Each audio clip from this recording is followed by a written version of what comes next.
Raporti i Departamentit Amerikan të Shtetit për klimën e investimeve në Shqipëri është një tjetër akt akuzë e drejt për drejt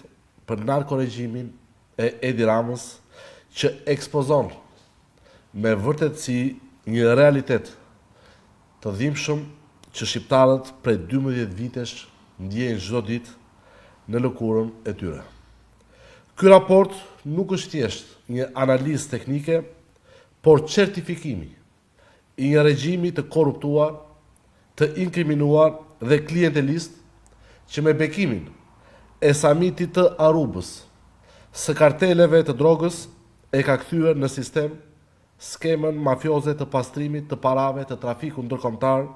duke e zhndruar Shqipërinë në një mjedis armiqësor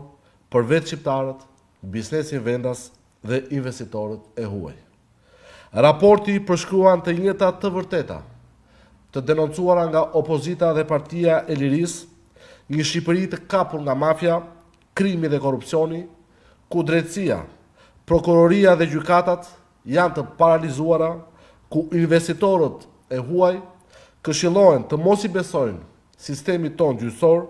por të kërkojnë drejtësi në arbitrazh ndërkombëtar, sepse këtu nuk gjejnë drejtësi, nuk gjejnë siguri ligjore, nuk gjejnë shtet ligjor. Departamenti Amerikan i Shtetit konfirmon falimentimin e shtetit si garant të ligjit dhe institucionalizimin e krimit dhe korrupsionit,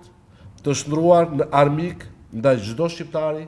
që kërkon të ndërtojë jetën ndershmërisht në atë dheun e tij. 12 vite pas keqeverisjes së Edi Ramës, të drejtat e pronës janë në kolaps, me titull të mbivendosur, regjistrime të papërfunduara, një proces kompensimi të kalbur, të padrejt, të manipuluar dhe të vlerësuar poshtë tregut real. Prona është kthyer në një instrument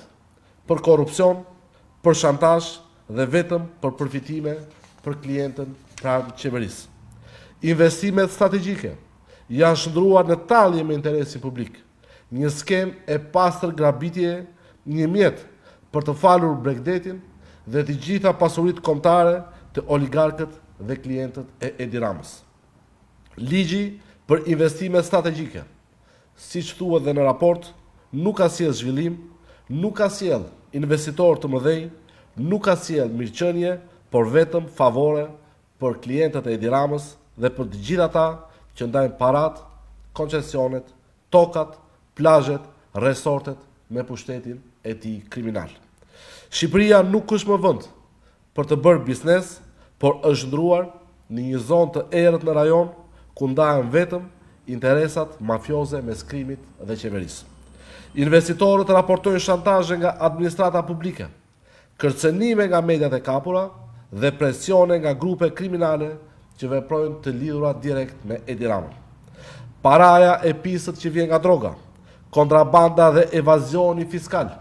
qarkullon lirshëm dhe dominon sot tregun, duke vrarë konkurrencën e ndershme dhe duke dëbuar çdo iniciativë legjitime. Kjo është një ekonomi që nuk zhvillohet, por degradohet sepse është ndërtuar mbi korrupsionin, mbi krimin, mbi gjobat arbitrare, shantazhin dhe frikën. Kontratat PPP janë një tjetër formë grabitje e përdorur për të kaluar fondet publike në duart e pak njerëzve, pa analizë ekonomike, pa transparencë, pa garë dhe pa mbikëqyrje. Në vend që të jenë mjete zhvillimi, ato në fakt janë kthyer në skema të mirëfillta për të plaçkitur shqiptarët dhe për të pasuruar klientët e Edi Ramës. Emigrimi masiv i të rinjve dhe mungesa e fuqisë punëtore janë pasoja direkt e keqeverisjes, e mungesës së shpresës dhe të një realiteti ku rinia nuk sheh më të ardhme në atë dheun e vet. Sot Shqipëria është një vend i boshatisur, ku sundon mafia dhe bandat elektorale të lidhura me pushtetin dhe ku çdo qytetar dhe biznes që kërkon të jetojë ndershmërisht detyrohet të largohet nga vendi. Raporti i Departamentit Amerikan të Shtetit e shkatron përfundimisht propagandën e reme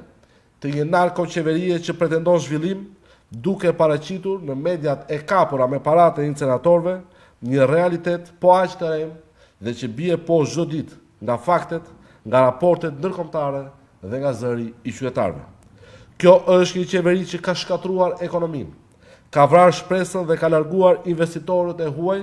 sepse paratë e drogës kanë shkatruar ekuilibrat e tregut, kanë rritur çmimet e banesave dhe po varfërojnë gjithnjë e më shumë familjet e reja. Kjo është një qeveri e krimit, e klientëve dhe e mashtrimit dhe e pastrimit të parave të drogës,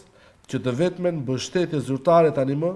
ka vetëm samitin e arrubës së karteleve të drogës.